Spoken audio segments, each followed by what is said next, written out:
안녕하세요. 김태훈 목사입니다. 시편 묵상, 오늘은 87번째, 소망의 눈이 뜨여야 합니다. 시편 81편 1절에서 7절 말씀 가지고 오늘도 뚜벅뚜벅 메시지 선포하고 또 함께 걸어가겠습니다. 시편 87편은 소망의 눈이 뜨인 성도의 노래입니다. 여기서 나온 시온은 1차적으로는 당시에 시온산에 있는 예루살렘 성을 의미한다는 거 아시죠? 바벨론 폴에서 돌아온 이스라엘 백성들이 예루살렘을 보고 느꼈던 감격을 노래한 시입니다. 그러나 이 시 속에는 여러분 영원한 하나님 나라에 대한 계시가 담겨 있는 것 또한 아실 겁니다. 시온하면 하나님의 나라, 그런 의미가 있다는 거 계속해서 설명을 드렸습니다. 이 하나님의 나라를 상징하는 시온은 오늘 본문에 거룩한 산 위에 있다, 그렇게 표현했어요. 1절, 그 터전이 거룩한 산 위에 있구나. 왜 그 산을 거룩한 산이라고 불렀습니까? 하나님이 계신 곳이기 때문입니다. 하나님이 계신 곳. 하나님의 나라가 임하면 온 세계 열방의 민족들이 이 사람이 거기에서 났다 고백할 것이라고 했어요.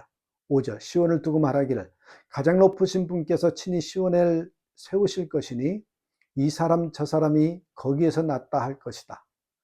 주님께서 민족들을 등록하실 때 그 수를 세시며 이 사람이 거기에서 났다고 기록하실 것이다. 우리가 태어난 나라와 고향이 다릅니다.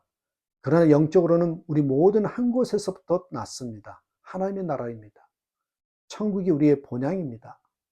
우리는 예수님 안에서 다 고향 사람입니다. 미국의 성도나 한국이나 인도의 성도나 다 같습니다. 그러나 고향만 같은 것이 아니죠. 한 아버지 아래 태어난 형제 자매들이라 이렇게 표현합니다. 예수 믿는 사람은 누구나 하나님을 아버지라고 고백합니다. 그러므로 하나님의 나라에서는 모두가 다 이 사람이 거기에서 났다라고 말하는 것이죠. 우리가 사람들이 더 이상 싸우지 않고 민족들이 하나 되는 하나님의 나라를 바라보게 되면 춤을 추고 노래하며 기뻐하게 된다고 했어요. 7절, 노래하는 이들과 춤을 추는 이들도 말한다. 나의 모든 근원이 내 안에 있다. 여러분, 나의 모든 근원이 내 안에 있다. 이 말은요, 우리는 한 하나님의 나라 백성이고 한 아버지, 하나님의 자녀들이다 라는 말입니다. 이것을 내다보는 기쁨이 소망입니다. 최근 터키에는 놀라운 부흥이 일어나고 있대요. 곳곳에 교회가 생겨나고 있습니다. 그 중심에 한국인 김요한 선교사님이 계십니다. 그는 터키에서 노방전도를 하다가 투옥 고문을 당하면서 재판을 받게 되었는데 대법원에서 무죄 판결을 받은 것으로 유명합니다. 그가 전도하다가 투옥당했을 때 그가 전도한 터키 형제들이 같이 전도에 동참하는 일이 일어났습니다.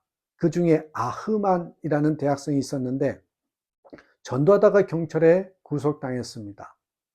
그때 그에게 떠오른 생각은 드디어 내가 진정한 제자가 되었구나 하는 기쁨이었다고 했습니다. 그는 고문하던 경찰이 화가 나서 말했답니다. 너희는 어떻게 된 사람이기에 맞을수록 더 기뻐하는 것이냐고. 우리는 주 예수님을 왕으로 모시고 사는 사람으로서 주님이 고난을 당하신 것처럼 우리도 고난 당하는 것이 기쁜 것입니다.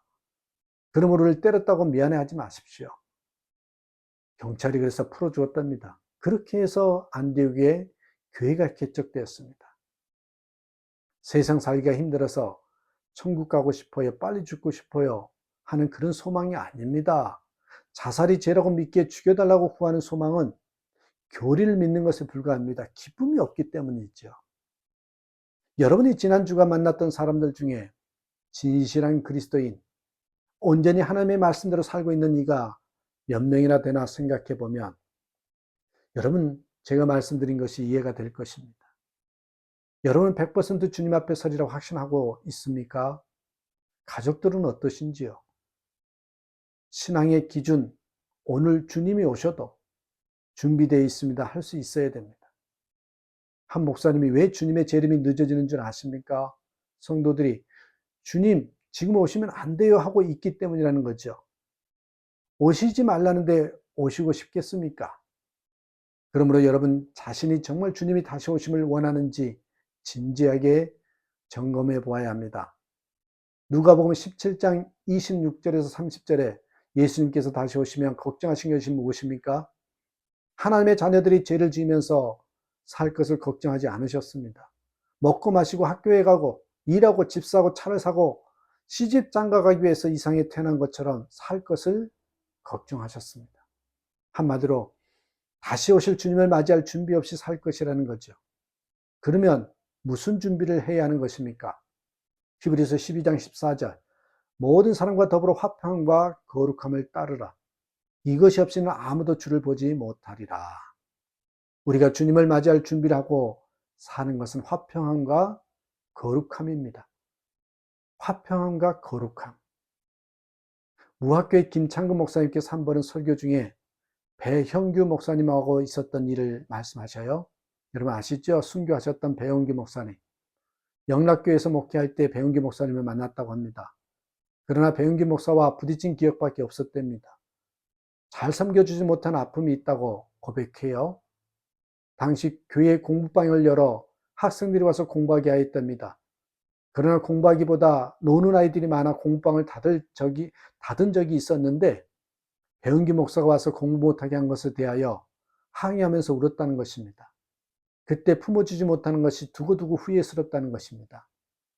배은기 목사의 순교한 영상을 보면서 사랑하고 품지 못함을 깊이 후회하게 된다고 하였습니다. 왜 사랑만 하지 못하였을까요? 화해의 삶을 살아야 합니다. 용서와 사랑이 가장 중요합니다. 이전에 성경 공부 시간에 유언장을 쓰는 시간이 있었는데 대부분 눈물바다가 되더라고요.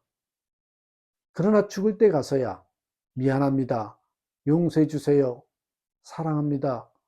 바보같이 살았습니다 하는 것은 너무 안타까운 일입니다. 죽음이 눈앞에 다가왔을 때 보이는 것이 있다면 지금 그 눈이 뜨여야 합니다. 누구나 예수님을 왕으로 모시고 살며 형편이 힘들고 어려운 것은 문제가 되지 않습니다. 어디서나 천국을 살게 되며 앞을 내다보는 눈이 열리게 될 것입니다. 이 눈이 열리는 저와 여러분의 삶이 되기를 주님의 이름으로 축복합니다. 감사합니다.